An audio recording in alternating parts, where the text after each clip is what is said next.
નમસ્કાર મિત્રો, આજના બેઝિક ઓનલાઈન વિડીયો લેક્ચરમાં આપનું સ્વાગત છે. હવે આપણે પહેલાં આપણી ચેનલને સબસ્ક્રાઈબ કરી લઈએ. કેટલાક નવા વિદ્યાર્થીઓ જોડાયેલા હશે અને કદાચ આઈડિયા નહીં હોય. આપણી ચેનલ સબસ્ક્રાઈબ કરવી અતિ જરૂરી છે મિત્રો. એનું કારણ એ છે કે જ્યારે હું અહીંયાથી નવા વિડીયો અપલોડ કરીશ તો એની નોટિફિકેશન છે એ તમને ઓટોમેટિકલી મળશે. જો તમે ચેનલ સબસ્ક્રાઈબ નહીં કરો તો લોસ શું થશે? તો કે લોસ એ જ હશે કે જ્યારે હું અહીંથી વિડીયો મૂકી એની નોટિફિકેશન ઓટોમેટિકલી તમને નહીં મળે. તમારે જોવું હશે તો યુટ્યુબમાં સર્ચ કરવું પડશે. એટલે સૌથી સરળ રસ્તો ચેનલને સબસ્ક્રાઈબ કરવી એ થશે. સબસ્ક્રાઈબ કરવા માટે સાઈડમાં તમારે યુટ્યુબ ચેનલમાં સબસ્ક્રાઈબનું રેડ રંગનું બટન આપેલું છે, એના ઉપર ક્લિક કરશો એટલે એ બ્લેક બનશે. બાજુમાં એક બેલ આઇકન હશે, એના ઉપર પ્રેસ કરવાનું, ઓલ ઉપર પ્રેસ કરવાનું, એટલે આપણી ચેનલ સબસ્ક્રાઈબ થઈ કહેવાય. બરાબર? તો આ રીતે આશા રાખું છું કે તમે અત્યારે ચેનલ સબસ્ક્રાઈબ કરી લીધી હશે. હવે આપણે આ બેઝિક લેક્ચરમાં જઈએ. આગળનો લેક્ચર છે એ શું હતો? આયનો વિશેનો. કેટલાક ધનાયન, કેટલાક ઋણાયન શીખાશે આપણે. બરાબર? હવે તમે જો આયનો જાણતા હોય તો કોઈ પણ સંયોજનોનું રાસાયણિક સૂત્ર છે એ સમજી શકો. બરાબર? તો રાસાયણિક સૂત્ર કઈ રીતે બનાવાય? તો રાસાયણિક સૂત્રમાં તત્વોની સંજ્ઞા અને સંયોજકતા આવડવી જોઈએ.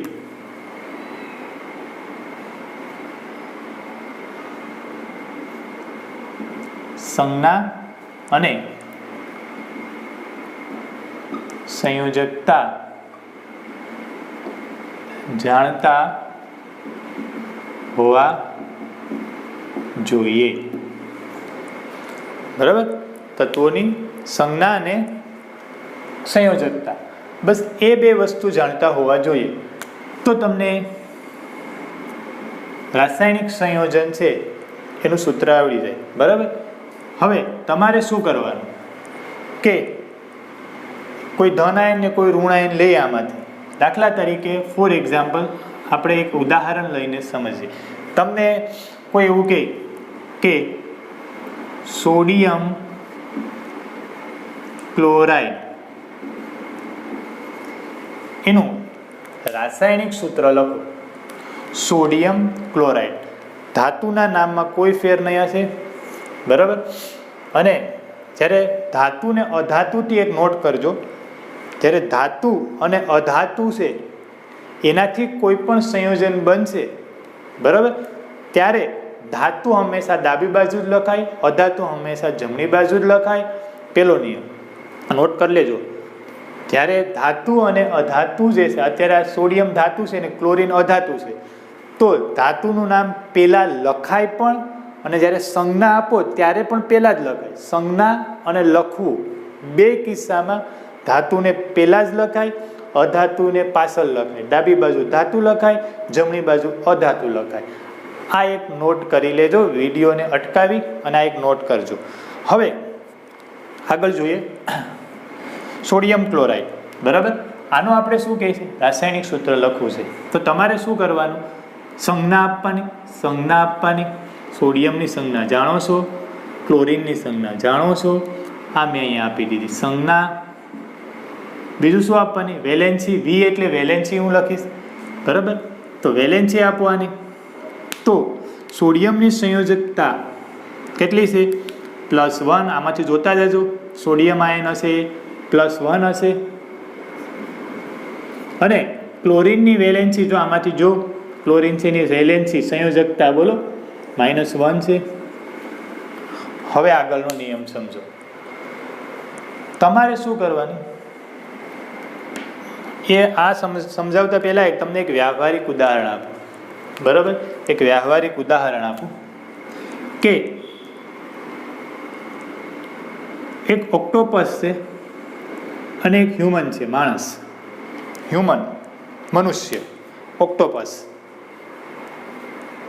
તો જે ઓક્ટોપસ છે એને તમને ખબર છે 8 હાથ છે, એની પાસે 8 હાથ છે. મનુષ્ય પાસે કેટલા હાથ છે? 2 હાથ છે.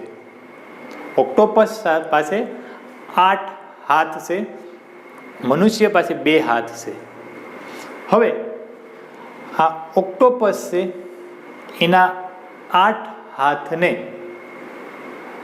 મનુષ્યના હાથને પકડવાનું થાય તો કેટલા મનુષ્ય છે એ એક ઓક્ટોપસ છે, એક મનુષ્ય છે હ્યુમન, એને 2 હાથ છે અને 8 હાથ છે.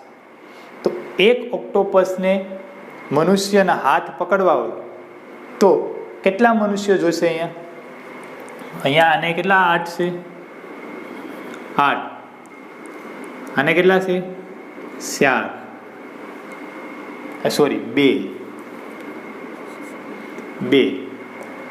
તો એક મનુષ્યને 2 હાથ છે તો ટોટલ એક ઓક્ટોપસ છે, બરાબર, એ 4 મનુષ્ય છે એ ગુણ્યા હું 4 કરું, એ 4 મનુષ્ય છે, બરાબર, એના હાથ એક ઓક્ટોપસ પકડી શકે. તો સૂત્ર આવી રીતનું થશે મિત્રો, OS4. સમજાણું શું કહેવા માંગુ? એક ઓક્ટોપસ એના 8 હાથ હતા, એક મનુષ્ય એના 2 હાથ હતા. ઓક્ટોપસને મનુષ્યના હાથ પકડવા હોય તો એક ઓક્ટોપસ કેટલા મનુષ્યને પકડી શકે?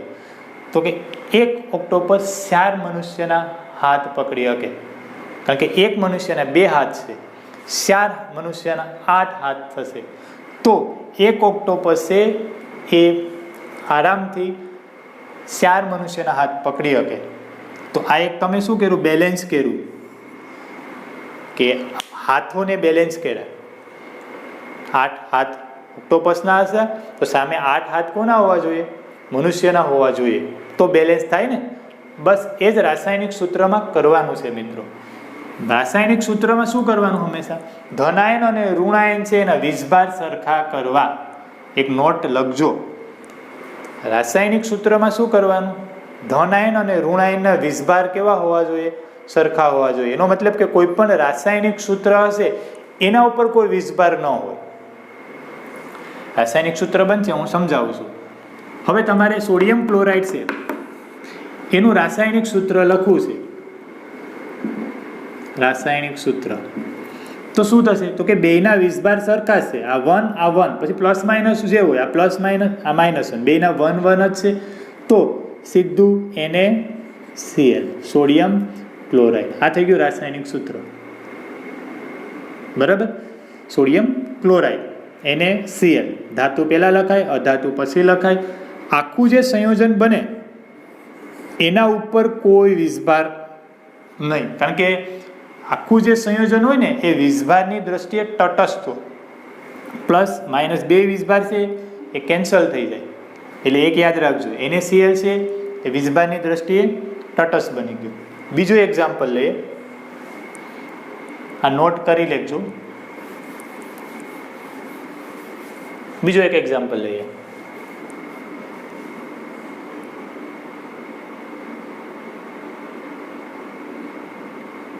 હાઇડ્રોજન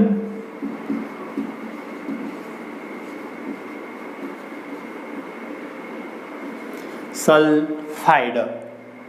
તો પહેલા તમે શું આપશો? સંજ્ઞા આપી દો.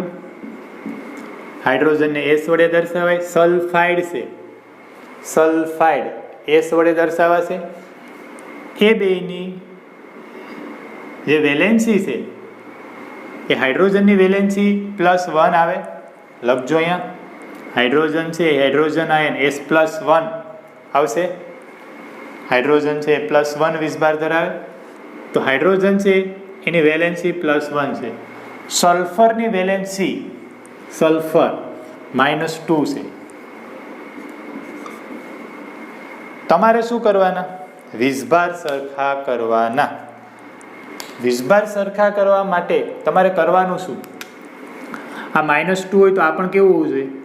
આ 2 છે તો અહીં 2, એટલે કે આ +2 હોય ને આ -2 હોય તો વીજભાર સરખા થાય. જેટલા ઋણાયન હોય એટલા ધનાયન હોવા જોઈએ, જેટલા ધનાયન હોય એટલા ઋણાયન હોવા જોઈએ. તો અહીંયા ઋણાયન છે જેટલા એટલા ધનાયન હોય. એ કરવા માટે 2 ગુણવા પડે, બરાબર, 2 ગુણવા પડે તો થાય. પણ એવું કરવાનું નહીં. અહીંયા તમારે ચોકડી ગુણાકાર કરવાનો. ચોકડી ગુણાકાર આ રીતે, આ -2 અહીંયા, એટલે 2 અહીંયા ગુણવાના, 1 અહીંયા ગુણવાના, બસ આ સિમ્પલ. બરાબર. આ એક ક્રોસનો નિયમ યાદ રાખવાનો સૂત્ર બનાવવા માટે. બધામાં ક્રોસનો નિયમ ઉપયોગ કરવાનો. તો આનું સૂત્ર હું આમ બનાવીશ. રાસાયણિક સૂત્ર, આ 2 અહીંયા ગુણાઈ જાય તો S2 અને 1 અહીંયા ગુણાઈ જાય. 1 ને લખવાની કંઈ જરૂર નથી. આ 2 અહીંયા, જો આમ નથી લખવાનું, 2SS. સર તમે 2 ગુણવાના કીધા છે, 2 અહીંયા ગુણી દીધા, હાઇડ્રોજન ને સલ્ફર. તો આ 2 તમે આગળ લખી નાખો ને, સંજ્ઞાની આગળ, તો આ 2 હાઇડ્રોજનના છે ને 2 સલ્ફરના થઈ જાય પાછા. આપણે તો હાઇડ્રોજનના જ 2 કરવાના છે, એટલે સંજ્ઞા લખી અને નીચે લખવાનું. તો આ 2 મોલ થઈ ગયા હાઇડ્રોજનના, એટલે 2 હાઇડ્રોજન થઈ ગયા, 1 સલ્ફર થઈ ગયા. આવું શું કામ કરવું પડ્યું? અહીંયા મેં 2 ગુણ્યા, બીજું કંઈ નથી કર્યું. અહીંયા મેં 2 ગુણી નાખ્યા છે, હાઇડ્રોજનને 2 કરી નાખ્યા. તો 2 + 1 ગુણ્યા 2 એટલે +2 -2, એટલે વીસભાર સરખો થઈ ગયો. તો આ થઈ ગયું હાઇડ્રોજન સલ્ફાઇડનું રાસાયણિક સૂત્ર. તો રાસાયણિક સૂત્રમાં તમારે શું યાદ રાખવાનું છે? ફર્સ્ટ, સંજ્ઞા અને વીસભાર જાણતા હોવા જોઈએ. બીજું, જે પણ તમે રાસાયણિક સૂત્ર બનાવો એ વીસભારની દ્રષ્ટિએ તટસ્થ કરવાનું છે. તટસ્થ કરવા માટેનો એક રૂલ્સ ક્રોસ નિયમ. બરાબર. જે ક્રોસનો નિયમ છે એ યાદ રાખી લેવાનો. બધામાં ક્રોસનો નિયમ જ યાદ રાખવાનો, ચોકડી ગુણાકાર જ યાદ રાખવાના છે. તો ફટાફટ તમને ખબર પડતી જ હશે.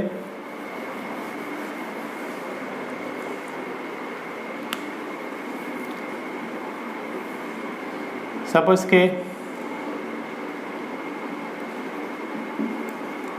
હાઇડ્રોજન ઓક્સાઇડ, તો હવે તમે પહેલા સંજ્ઞા આપશો. હાઇડ્રોજન, હવે વારંવાર નથી લખો, ઓક્સિજનની, હાઇડ્રોજન ઓક્સાઇડ. બરાબર, આને રાઈટ બોલાય ને, ઓક્સાઇડ. હાઇડ્રોજનની વેલેન્સી +1 છે, ઓક્સિજનની વેલેન્સી -2 છે. સરખી નથી તો તમારે સીધો ક્રોસનો નિયમ લગાડી દેવાનો. સરખી હોય તો ઠીક છે, તો સીધું જ લખી નાખવાનું. આ 2 અહીંયા ગુણી નાખવાના, 1 અહીંયા ગુણી નાખવાના, એટલે સૂત્ર શું થઈ જશે આનું? 2 અહીંયા ગુણાઈ જાય તો S2 અને 1 અહીંયા ગુણાઈ જાય તો O. પાણી, હાઇડ્રોજન ઓક્સાઇડ, પાણીનું રાસાયણિક સૂત્ર H2O થશે. બરાબર. બીજું લઈએ આગળ. સપોઝ કે તમને આવું કોઈ કહે મેગ્નેશિયમ ક્લોરાઇડ, આવું કહે તો તમે શું મૂકશો? મેગ્નેશિયમ મૂકશો અને ક્લોરાઇડ મૂકશો, ક્લોરીન મૂકશો, એની સંયોજકતા લખશો. બરાબર. તો મેગ્નેશિયમની જે સંયોજકતા છે એ કેટલી છે? +2 છે. ક્લોરીનની સંયોજકતા કેટલી છે? -1 છે. શું કરશો? ચોકડી ગુણાકાર કરી નાખો એટલે શું થશે? તો કે આનું સૂત્ર બની જશે. આ 1 અહીંયા ગુણશો, -1 ની 1 ગુણવાનું, ખાલી સંખ્યા જ લેવાની છે. Mg અને 2 અહીંયા ગુણ નાખો, Cl2. આ મેગ્નેશિયમ ક્લોરાઇડનું સૂત્ર થઈ ગયું. હજી કેટલાક એક્ઝામ્પલ લઈએ.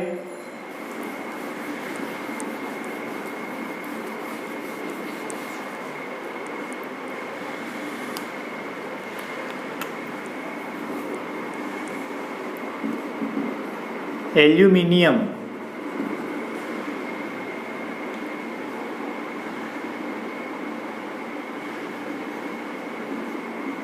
ફોસ્ફેટ, આવું સૂત્ર છે. તો તમે એલ્યુમિનિયમ મૂકશો, ફોસ્ફેટ, આ ફોસ્ફેટ છે, -3 ચાર્જ છે. તો એલ્યુમિનિયમ ફોસ્ફેટ કરતા એ તો સરળ બની જશે. એમોનિયમ ફોસ્ફેટ લખીએ, એમોનિયમ ફોસ્ફેટ. એમોનિયમ અહીંયા, તો એમોનિયમ એટલે NH4+1, ફોસ્ફેટ એટલે PO4. એમોનિયમ છે એનો વીસભાર +1 છે, ત્યાં જો ફોસ્ફેટનો વીસભાર -3 છે. બરાબર. તો આપણે શું કરશું?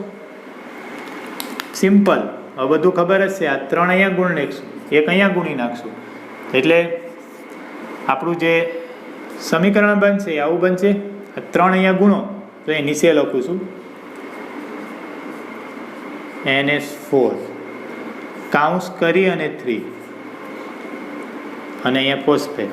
આવું શું કામ, કાઉન્સ શું કામ કર્યું? તો એક નોટ લખો કે જ્યારે બહુપરમાણવીય આયન હોય, આ બધાને એક પરમાણવીય આયન કહેવાય. ક્લોરીન છે, ઓક્સિજનમાં એક જ પરમાણુ છે, સલ્ફર, બ્રોમિન એક પરમાણવીય આયન કહેવાય. આ બહુપરમાણવીય આયન કહેવાય, આ બહુપરમાણવીય આયન કહેવાય, આ બહુપરમાણવીય આયન કહેવાય, આ બહુપરમાણવીય આયન કહેવાય, આ બહુપરમાણવીય આયન કહેવાય.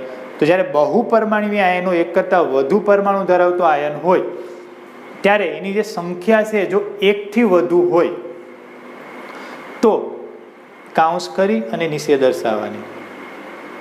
બહુપરમાણવીય આયન છે એની સંખ્યા 1 થી વધુ હોય, 2, 3, 4, તો કાઉન્સ કરી અને નીચે એની સંખ્યા દર્શાવવી. આ એક નિયમ છે, યાદ રાખી લેજો. તો આ એમોનિયમ ફોસ્ફેટ થઈ ગયું, વિસ્બાની દ્રષ્ટિએ તટસ્થ છે. બરાબર, તો આ એક યાદ રહી ગયું.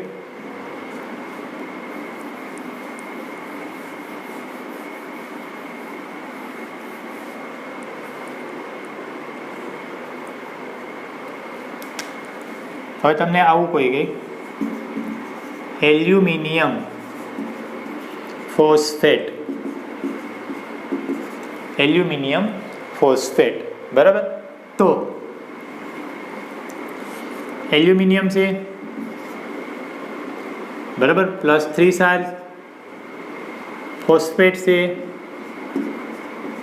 PO4 ફોસ્ફેટ, સલ્ફેટ લખો ફોસ્ફેટ કરતા, એલ્યુમિનિયમ સલ્ફેટ. તો SO4 -3 છે. આમાં ત્યાં શું બનશે? એલ્યુમિનિયમ આયન અને સલ્ફેટ આયન, એલ્યુમિનિયમ આયન અને SO4 -2, એલ્યુમિનિયમ આયન અને સલ્ફેટ આયન, આ બે વચ્ચે પ્રક્રિયા થાય તો અહીંયા શું બનશે? એટલે Q અહીંયા સંયોજન બનશે. બરાબર, તો આપણે તો સીધું ચોકડી ગુણાકાર આવડે જ છે. બરાબર, અહીંયા ને અહીંયા, બરાબર એવું આવડે જ છે. એલ્યુમિનિયમ એ +3 છે, હમણાં મેં કીધું આ -2 છે. બરાબર, તો અહીંયા ગુણાય, અહીંયા ગુણાય, આમ લખો કે મેં આગળની રીતે કીધું હતું એ બધું સરખું જ થાય. તો આમાં તમે આવું લખશો ને આનો આન્સરમાં કે આ 3 અહીંયા ને 2 અહીંયા, એટલે Al2. અહીંયા કાઉન્સ કરવાની જરૂર નથી. બહુપરમાણવીય આયન હોય એની સંખ્યા 2, 3, 4 હોય તો કાઉન્સ કરે. આ તો એક પરમાણવીય છે. આ થઈ ગયું એલ્યુમિનિયમ છે, એની સંખ્યા અહીંયા 2 ગુણાઈ ગયા. સલ્ફેટ બહુપરમાણવીય છે તો કાઉન્સ કરો. સલ્ફેટ છે એની સંખ્યા કેટલી આવશે? 3. આવું જ થયું મિત્રો. આ એલ્યુમિનિયમ, આ સલ્ફેટ, તમે કહેશો કે આ શું હશે સર? એલ્યુમિનિયમ છે એની સંયોજકતા 3 છે, સલ્ફેટ છે એની સંયોજકતા 2 છે. બરાબર, 3 છે, આ -2 છે, આ +3 છે. તો અહીંયા મેં શું કર્યું? ચોકડી ગુણાકાર, એલ્યુમિનિયમ 2, સલ્ફેટ 3, એલ્યુમિનિયમ સલ્ફેટ. બરાબર, તો આ યાદ રહી ગયું ને. હવે સૂત્રો કોઈ પણ આમાંથી લો, બરાબર, કોઈ પણ આમાંથી લો, એના સૂત્રો છે એ તમને બનાવતા આવડવા જોઈએ. કોઈ પણ લો.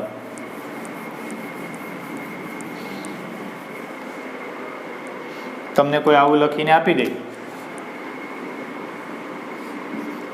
પોટેશિયમ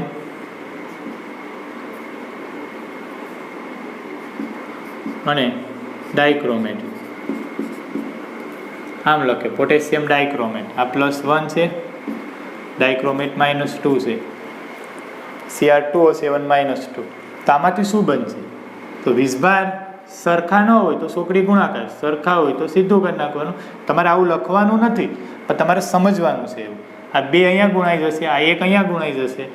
બરાબર, તો 2 અહીંયા ગુણાય એટલે K2 અને 1 ગુણાય તો 1 લખવાની જરૂર નથી. Cr2O7 આને કહેવાય મિત્રો પોટેશિયમ, આને પોટેશિયમ કહેવાય ને આને શું કહેવાય?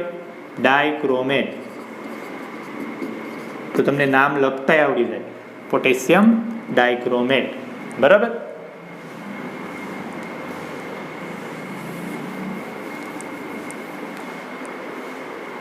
તમારા અહીંથી ઝીંક લે કોઈ,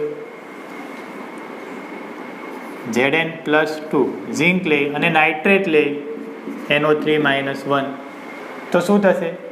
હવે તમને આવડે ને, આ બે અહીંયા ગુણાય, આ એક અહીંયા ગુણાય, તો Zn આ બે અહીંયા ગુણાઈ જાય. બહુપરમાણવીય આયન છે તો કાઉન્સ કરીને 2 ઝીંક નાઇટ્રેટ. બરાબર. સપોઝ કે કોઈ આવું લખે Na+1 SCO3-. જો એક આયન લખજો હજી ઋણ આયનમાં, અહીંયા આગળના લેક્ચરમાં એક ઋણ આયન SCO3-1, આને કહેવાય બાય કાર્બોનેટ અથવા હાઇડ્રોજન કાર્બોનેટ કહેવાય. બાય કાર્બોનેટ અથવા હાઇડ્રોજન કાર્બોનેટ. તો આમાં તો બધું સરખું જ છે. ધન આયન ને ઋણ આયનના વીજભાર સરખા છે. બરાબર. તો સીધું લખી નાખો NaSCO3. આને સોડિયમ કહેવાય તો સોડિયમ, આને બાયકાર્બોનેટ કહેવાય બાયકાર્બોનેટ. તો આ રીતે મિત્રો તમને રાસાયણિક સૂત્રો બનાવતા આવડી ગયા હશે. ક્રોસનો નિયમ આવે છે ને ધન આયન અને ઋણ આયન હોય છે એને તમારે સરખા કરવાના છે. તો આવડી ગયો છે. બરાબર. હોમવર્કમાં હું તમને અહીંયા જે સાઈડમાં જે તમને આપેલા છે હોમવર્ક માટે, એ તમે હોમવર્કમાં કરજો. બરાબર. ઘરે પ્રેક્ટિસ કરજો, આ કોષ્ટકનો ઉપયોગ કરજો અને જુદા જુદા રાસાયણિક સૂત્ર છે એને બનાવવાની કોશિશ કરજો. બરાબર. Okay, thank you.